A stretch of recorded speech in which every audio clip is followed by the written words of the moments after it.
لكن نتخيل أن الناس بيرضون عنا جميعا، لا. ارفع رأسك وقل أنا سلفي، ما في شيء.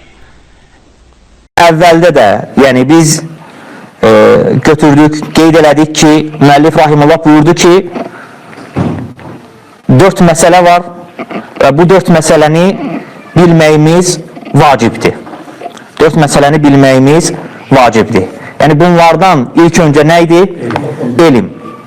İnsanın elm alması, elm öyrənməsi, dini elmini artırması vacibdir. Bəli.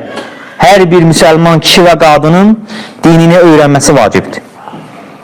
Və elm dediyimiz zaman nə qəsd olunur?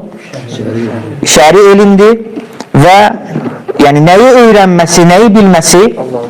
Rəbbini tanıması ilk öncə, Peyğəmbərini tanıması və İslam dinini dəlillərlə bilməsi, öyrənməsi. Və ikinci vacib nə idi? Buna əməl etmək. Öyrəndiyi elmə əməl etməsi. Yəni baxın, hər dərsdə belə təkrarladıqca çalışaq bunları əzbərləməyə. Əməl etmək. Deməli, insan mütləqdir ki, vacibdir ki, öyrəndiyi elmə əməl etsin. Əgər əməl etməsə, qiyamət günü onun əleyhinə olacaq. Bildin, Allaha şərik qoşmaq olmaz. Bildin, Allahın dinində bidət etmək olmaz. Bildin, ibadətlərini xalis Allah üçün etməlisən.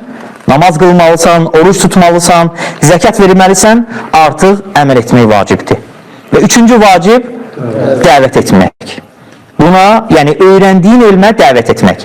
Bəli, yenə hər bir müsəlman kişi və qadına öyrəndiyi elmə dəvət etməsi, insanlara bacardığı qədər, bildiyi qədər çatdırması vacibdir. Və dördüncüsü də ki, bunun üzərində, bu yolda səbr etmək. Və dedik ki, insan əgər şəri elmi öyrənərsə, buna əməl edərsə və buna dəvət edərsə, mütləqdir ki, nə olacaq? İmtihan gələcək, bəla gələcək, müsibətlər gələcək. Hamı səninlə razı olmayacaq. Hamı səninlə iki əlli görüşməyəcək. Nə yaxşı, nə gözəl din gətirmirsən. Və bu yolda əziyyətlər olacaq, buna görə səbirli olursan.